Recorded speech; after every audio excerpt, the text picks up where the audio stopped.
Okay, it is no surprise that one of the main things I love about military spouses is how supportive they are, but they also are such great connectors. And that's why we have so many military spouse guests on the podcast because they just keep connecting me to more and more. And today's no exception.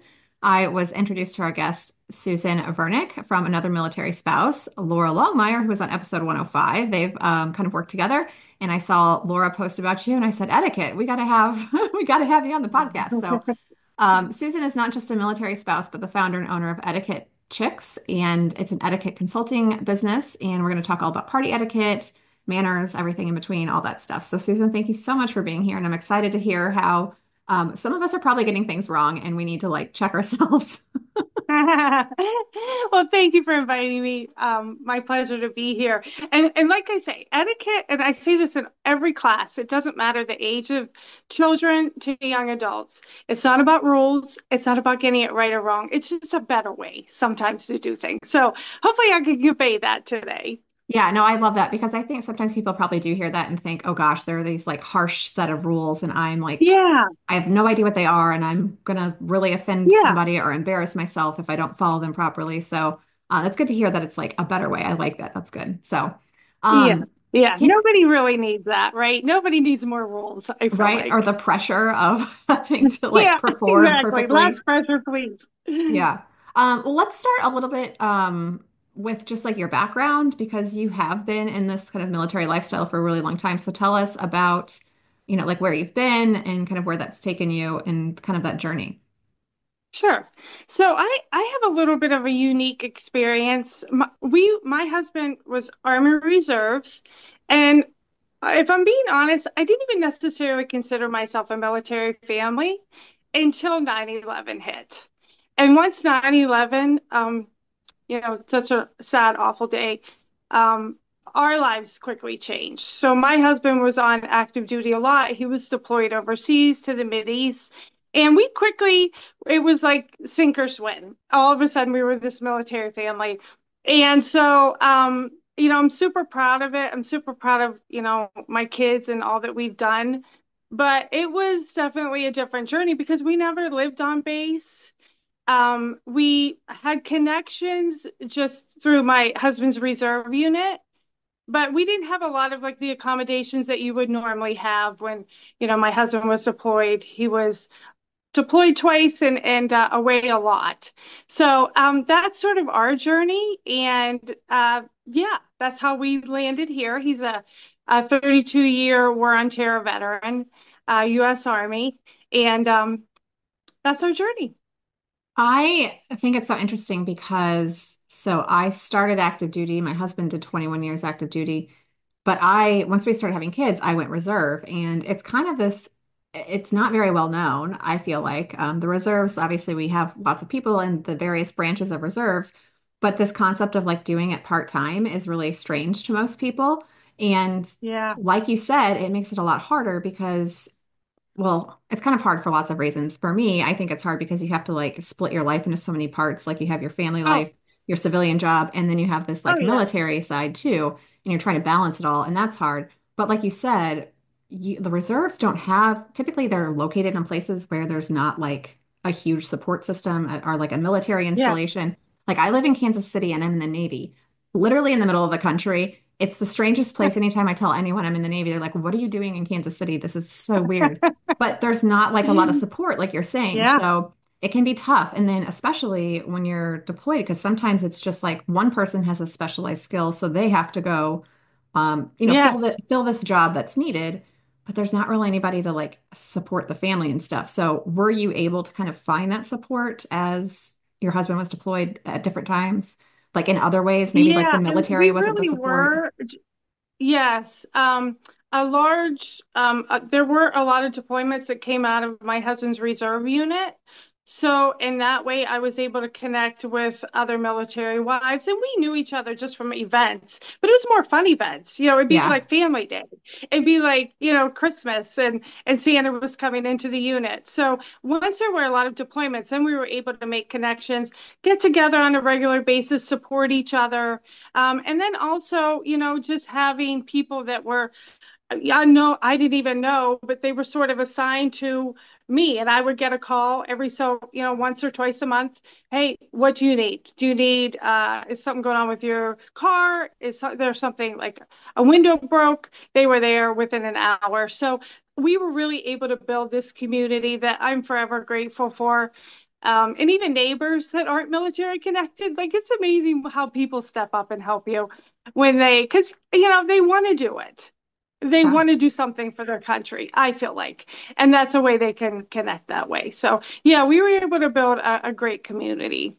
Yeah, that's good. And it's good to hear too that there was somebody kind of regularly checking in with you. We definitely make that a point to like assign people like, hey, this person is mobilized or deployed or Yeah. whatever. Like we need to make sure we're checking in with them while they're gone and then also their family that's back home. And I love what you said about like neighbors or civilians feeling like they want to do something for their country. And that is so true that it is totally a way that they can Yeah. like support a Yeah. service member by just being another adult that you need like a sounding board or help raking the leaves or whatever it is. Like they can Oh, support yeah. in that way. 100%. Yeah, that's Yes, really cool. absolutely. So, how did all of this kind of lead to starting your own etiquette consulting business? Well, I mean, my journey with etiquette began years ago as a young professional. And I remember I was at my first like professional event. It was like a networking dining event. And I grew up with good manners, but I didn't have like a good skill set for like complex things. So like if it was a complex place setting in front of me, like I knew how to say please and thank you and excuse me, like those type of things. But when it came to like dining and complex place settings and things like small talk, body language, and I realized like I really don't have a good grasp on this. So I started to study the subject. Like I would ask for etiquette books for, birthday or if so, what do you want as a gift? Well, here's this new etiquette book I'd like to have, because you get me that. So I began to study it and fast forward, I was at a military event with my husband and I just like had this light bulb moment and I was like, these skills are often expected, sometimes required, but rarely taught. And Yeah. so I just had like this vision for, why don't I just start little videos? So I started little videos and shared those on like YouTube and like the local news invited us a couple times because my daughters helped me with it and we'd share our videos and then it just grew into classes, so classes and seminars and stuff like that and writing extensively on the subject. I love that too, but it really was, I'll never forget it. I was at this event and I was like, just a light bulb went off and I'm like, and I really believe that soft skills like etiquette are power skills. Like they really build your confidence, they help you succeed. So you're not at an event or at a table and you're trying to figure out what fork to use. And like, is that my butter dish? Is that my glass?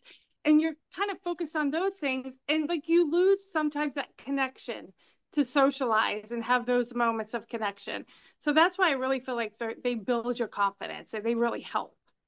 Yeah. Oh my gosh. You said so many good things in there that I want to kind of circle back to. I'm sorry if Um, I went too no, it's much. no, all I get good. excited about the subject. Well, that's great because it shows that you have a passion for it and you're obviously very educated on it and stuff. So it's good. I love when you said soft skills like etiquette are power skills and that they can make you feel more confident, but also that it's like not something that's taught, but it's expected for us to Yeah, know. So I love that you saw that kind of gap in the market, if you will, and like, hey, I'm going to teach this thing because we're all supposed to know it, but we don't really get trained on it yeah, or anything. So that's really great. I remember in ROTC in college, we had twice a year, we had these big kind of formal military dinners like you're talking about. And they did kind of talk to us about, this is sure. officer training, so you need to know how to like behave around Yes, other people. And they kind of taught us a little bit about like when you're at this table of 10 people and there are senior officers there and there's people junior to you or whatever. And like, I like very vividly remember them talking about how to know when to eat. And it was like when the most senior person at your table starts to eat. And so all of these college kids were at this event and we're just like sitting there like so like scared, but we're like looking around like who's going to be the one to start eating first. yeah, So, exactly. but it's still like The like pressure. Yeah, the pressure. But if they hadn't told us that, I wouldn't have known. And now it's so Yeah, funny when we are at events, we've gone to like some charity events a lot lately and stuff like that. I always am like waiting to see who's going to eat for, like to see if the person that is maybe like the most senior, like oldest or whatever starts eating, or I'll notice when like somebody younger starts eating and I'm like, in my head, I'm thinking like, don't do it. But, stop, um, yeah. stop. So what are some kind of like big faux pas people can make when it comes to being a party guest? Like you're invited somewhere and I don't like Yeah, something that's like just makes it like that's not really how you should behave or how you should act when you're a guest at someone's house. sure. That's a great question. I think first things first is always be mindful of times. And Mm, especially when it's something, an event in a home, I feel like there's a very, very small sweet spot there. So you don't want to arrive too early. Where if you arrived early at like a restaurant or something, that wouldn't be a big deal, right? But if you're hosting in your home, because there are so many moving pieces, you don't really want somebody arriving too early because I don't know about you, but like I'm the last thing I typally do is get ready. So yeah. I'm like, Well, I always oh tell my people God, that's the first thing you should do so that when somebody does it's show the up, first you're thing. not curling your hair. Yeah. 100%. And that's excellent advice. But you know, whatever that those last minute preparation things are, you don't arriving too early can be tricky. And if you do, you do. You know, you just move forward. But you want to try and be there as soon as close to that start time. And you don't really want to arrive late either, because that could be equally as inconvenient. So first things first, know those timing things. And you communicate those things, even like I feel like a big thing is I get this question a lot.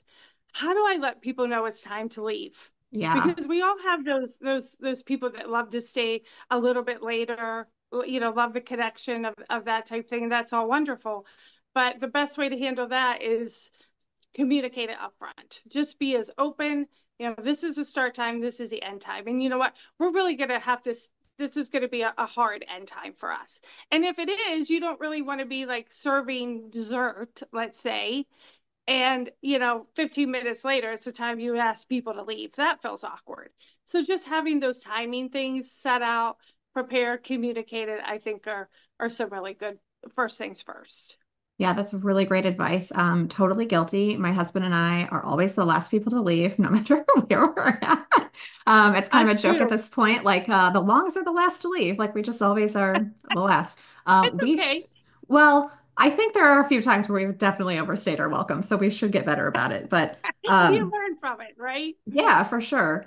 And I like what you said about like just timing. And I think as a host, a lot of times you kind of get wrapped up in stuff and you're not really aware of like the clock or the time. At least I know I'm not. So that's probably something I know I could get better at is just like keeping track of what time it is and being like, Yes. especially when you're like serving courses or things like that. And if Yes. you have said like you mentioned there's an end time, it's like, oh, well, I need to be as the host need to be cognizant of that so I can like get the food out when it's supposed to so we have enough time and all that kind of stuff. So lots Sure. of good tips for guests and hosts too. So and things I need to work on. Yeah, I mean, these are things that we can continue to refine as we like, you know, do it more, as we think about it more, be intentional about these things. We sort of grow in that. And I think too, you know, if I could add one more thing too, be mindful of greetings and introductions. Mm, That's a really important thing when you're hosting. Be sure that you're greeting your guests. Doesn't have to be anything major, but you want to be sure, you know, you greet them.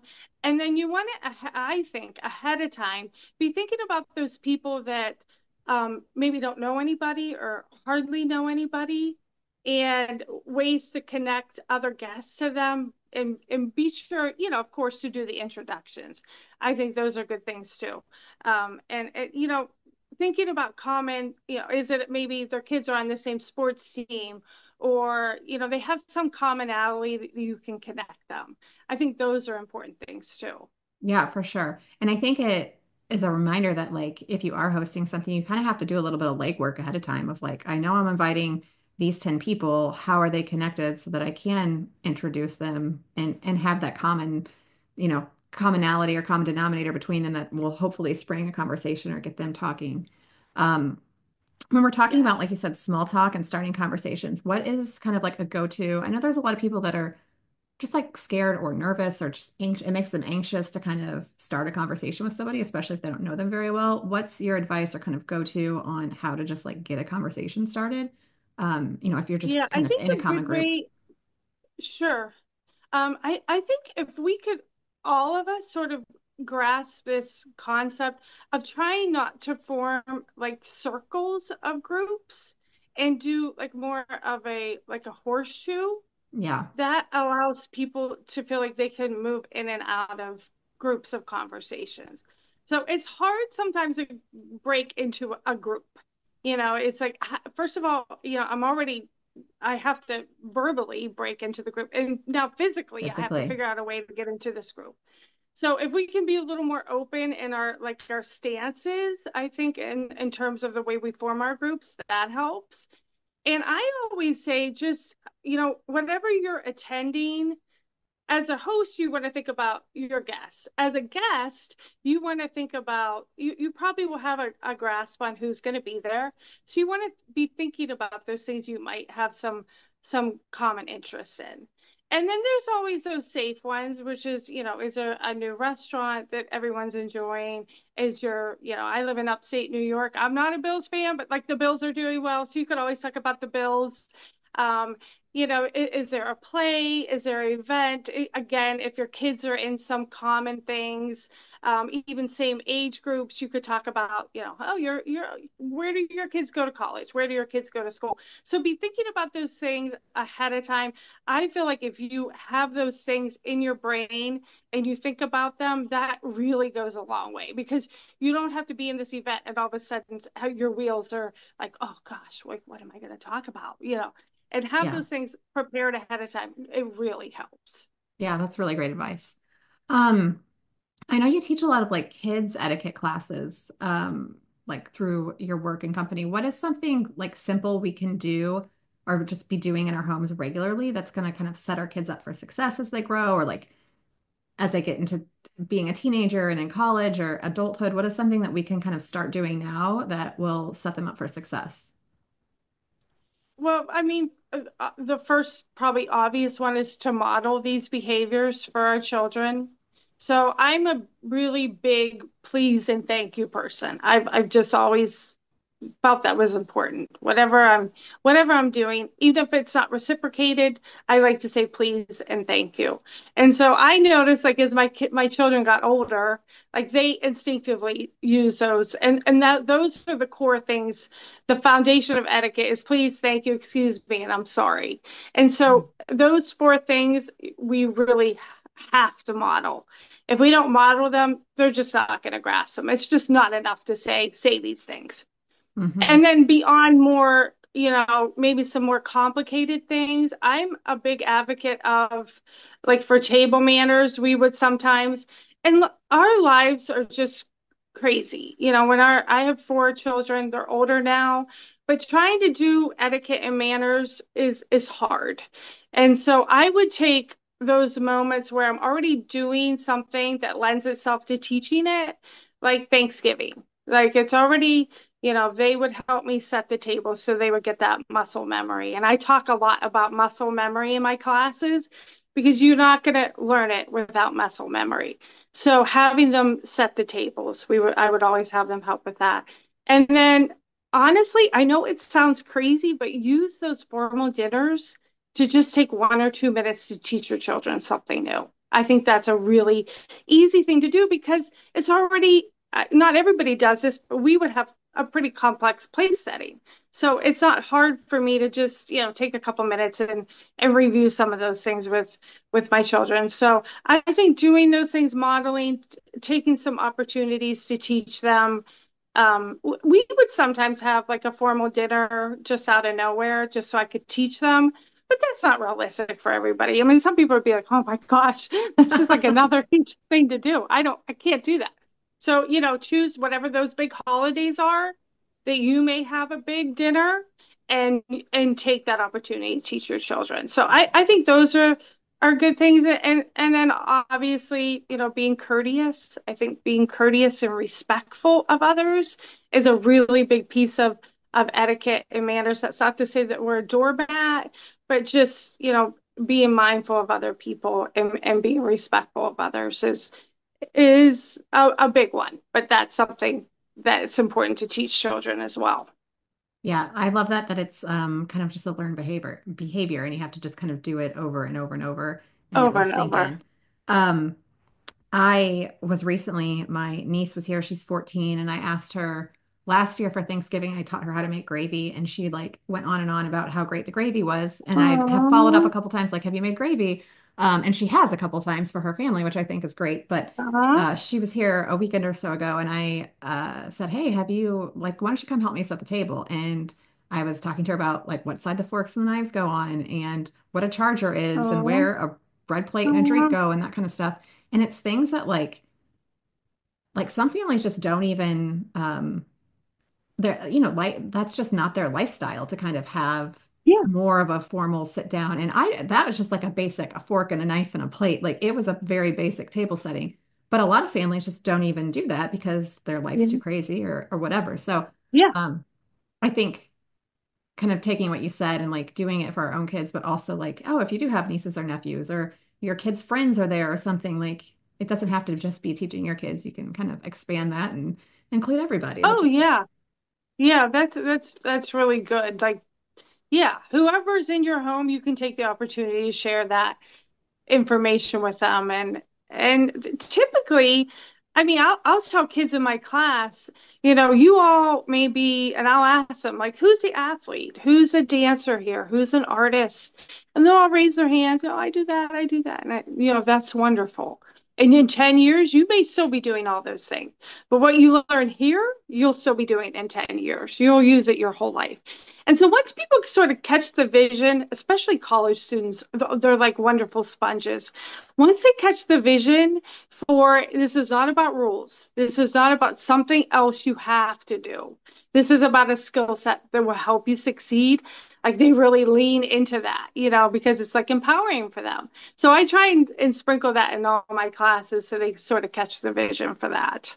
yeah, I love that. Gosh, so good. I kind of want to hit you with a couple rapid fire questions when it comes to parties and Okay. etiquette. What's the best way to ask for no gifts on like an invitation? Like it drives me nuts for like a kid's birthday party and like 1,000 gifts come. Like my kids don't need gifts. How do I tell people not to send a gift? That's a really good question. I'm gonna have to think about that one. So it's a birthday party, no gifts. You don't want any gifts at all. Am I Yeah. right? Yeah, just come. Well, yeah, I mean, I think the best way, and I think this goes for anything. I'm trying to think what we had recently, and I was like I'm not just saying this, like literally you being here is the gift. Right. Like your That is presence the is gift. the present. Like, Yes, the present, yes. And so communicating that, I guess if someone's like hard and fast that they really want to do something, they could donate. I mean, lots of us has things that are near and dear to our heart. It might be an animal rescue. It could be something like that. If you want to do a little donation in the birthday person's name, you could do that. Some people are like, I really, I want to do something, yeah. and so you could do something like that. But I think, saying. I'm not just saying this, like I really don't want gifts here. Like I'm Yeah. not just being courteous. Yeah. I really don't want. So if I think of some other things that would help with that, but that's sort of what pops into mind. What do you do? I'm curious. Like, do you I've just I've just put on invitations like no gifts required. yes, I think I have said like your presence is the present or something like that. Um, and for the most part, I feel like people oblige, but there are some people that just like it's, customary that they give a gift or whatever, and that's fine. And yes, and I have noticed that when I have said that, if somebody brings something, it's usually much smaller and like not as expensive, and it's not something that's just going to like take up space that my kid's not going to use or play with. It's just like yes, kind of a small thing, which is fine. Like I'd much rather have that than, 1,000 gifts. So, yeah. stuff, Stop. Yeah, just more stuff that I have to cluttery stuff. manage. Yeah. Yeah, exactly. That's so stressful. Yes. Okay, and then one other question, like we're conversations with the hostess, the daily hostess, we talk about hosting a lot. At what point do you stop giving someone a hostess gift? Like, let's say you have a really good friend or you have a new friend and you've gone over to their house like six, seven times and for various different things, even just like a Yes. nonchalant pop in kind of thing. Yes. Am I giving a hostess gift all the time? Is it just on certain occasions? Like, what do we do for hostess gifts? I think hostess gifts, I mean, certainly to your point, if it's like the first time they're hosting you, I think that's appropriate. And then I think you just sort of gauge like the event. So if it's just sort of this, we're going to be out by the fire pit, it's just a Friday night sort of casual thing. I don't think it's really necessary to bring a host or hostess gift for that. I think if it becomes more formal, the amount of work that's going into something, I think that is a nice time to offer a host or hostess gift. So, like for example, Thanksgiving. Thanksgiving's a big one, right? I mean, that takes a lot. That's weeks of planning. So, I think a host gift is appropriate for that, and things that don't require any work at all. So it wouldn't even be like in that event, even beverages, I think are probably not the best way to go. Certainly not any food that has been agreed on. You would never want to introduce any of those things because those are stressful. Now you have to figure out, do I have the glasses for it? Where am I putting it? Even flowers, things like having to put it in a vase that can be stressful. So I like gifts that like a host can use the next day. So, like a specialty coffee to treat themselves in the morning, or tea, a magazine maybe that they like, or a book if you know them well enough, that then they can take the next morning and just, you just feel like you let them pamper themselves a little bit for hosting something. And I'll take that even one step further for really big events. I'll even say, don't even open this right now. This is for tomorrow. Just so, so it's like, oh, I'm not even spending a few minutes, while like the rolls burn. You know what I mean? Like opening a gift or something. It's just the timing is so intricate there. So I hope that answers that question. But there is a time where it's like, now this is such a regular thing. Sometimes it's so casual that it can start to feel, for lack of a better word, just like your instincts, you feel like this probably isn't quite right, bringing a host or hostess gift. Yeah, it definitely makes sense. Kind of like the level of formality of the event, I think really Yes. makes sense. And if it's like a regular thing. And I thought you gave us some really great hosting gift ideas, like not necessarily a beverage or food for sure, but like a candle kind of gets played out, I feel like. But I love the idea of like coffee or tea or a magazine or book. Those are great options for people. So that's really awesome. I'm always kind of thinking of like different types of hostess gifts, and Yeah. those are some that I haven't really thought of, which is great. It's a fun thing Awesome. to do. It's fun to give. Yeah, for sure. Okay, let's tell everybody where they can find you so that they can learn a little bit more and maybe book an etiquette class. Do you do virtual classes as well? I do. Oh, Yep. great. So anybody anywhere Yeah. can like book a class, which is Yeah. so fun. Yeah. That's all my website, the etiquettechics.com. So I have my classes there. You'll see all the classes that I offer, photos of us, customer reviews, just because, you're like, well, I want to know what people say about this person. Is she legit? So, anyways, all that's on there. A lot of good stuff. All my magazine editions are on there. So I do a quarterly etiquette, home, and lifestyle magazine. All those are on there that are just jam-packed with etiquette advice, recipes, even table setting. I have a lot of great contributors. And so you can find Etiquette Home and Lifestyle Magazine, my website, etiquettechicks.com. And then Instagram, I have a lot on Instagram, which is Etiquette Chicks. That's great. And we'll make sure we have links to everything in the show notes so that people can easily find it. And I looked through a couple of the magazine editions and like, oh my gosh, these are great. There's so much. And I love that it's Thanks. like a digital magazine because sometimes like I don't want to have to go to the store and buy an actual magazine and then it's like another thing and I have to recycle it or whatever. It's like, It's oh, it's another just thing. here and I can Yeah. flip through it on my phone or on my computer, which is great. Yeah, it's good for the environment. It's you always have it. And I don't know if you've looked at the prices of magazines, but one edition's like 15, $20, and I'm not exaggerating. I Wow. was waiting for photos to get processed, and I went over and I'm like, oh my gosh, that's 14.99. That one's 17.99. That one's 24.99. I thought So, magazines I were mean, like mine's $6.99 tops. right. Yeah, Whoa. or you could get like a whole year subscription for like 24. So mine's a free digital publication. I do have an upgraded version for $1.25 that has like extra recipes and stuff, but it's a crazy good value. Yeah, So thank you for comparatively for saying that. sure. Yeah. Thank you. Okay, let's get into these last call questions. What is or has been your favorite party to host? My favorite party to host, yeah, this may sound a little bit crazy, but I really love to host my children's birthday parties. Mm, I absolutely love doing it. It was fun for me. I remember sometimes moms would walk up and be like, okay, what's with these invitations? They're like intricately done. And I'm like, it's fun for me. I'm just being honest, it's fun. So we did like a baking party for my one daughter's birthday, and everybody made like two-tiered cakes they took home in cake boxes, and they all got aprons, homemade aprons. Listen, I didn't do this all the time, but like we have to let ourselves be ourselves, right? We have to like let people be what they love to do and encourage them in it and not feel like agitated. So it was really fun for me in the season that I was in. So I love doing my kids' birthday parties. I loved it. yeah, that's good. And I totally feel you because I enjoy like the planning and the prep and the setting up of it. And sometimes people think that it's like over the top or a little bit ridiculous, but I'm like, no, I just Yeah, enjoy like decorating for a party. Like that's the fun part I for me. enjoy So it. And yeah, it's not even for show. yeah, It's just it was for in the season, you're working so hard and it just felt like something fun to do. So yeah, yeah, that's it good. would be their birthday parties. That's great. Okay, Susan, the next last call question here is what is the best community that you've been a part of and what's made it so great?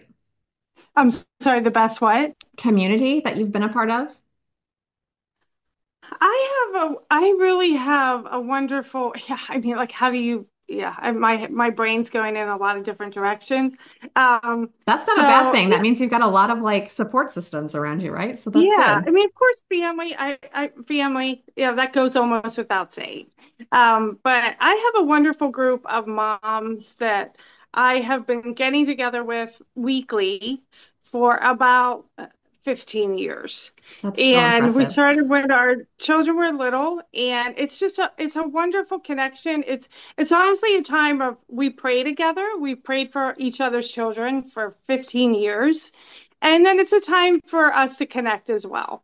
And so we'll do, especially we'll do like potluck type things together, brunches together, where we can connect further. But I would say that's a really wonderful community that I have. That we've been doing it for so long. We know each other's kids. Yeah, it's a real gift. Yeah, I can It's imagine. I'm like just so impressed that you've done it for so long with the same group. Like probably not every week because I feel like sometimes life happens, but even if it's like most weeks, that's so impressive to get people together that yeah, often. That's great. It's it's not complicated, and we pick a time. It's the same time every week.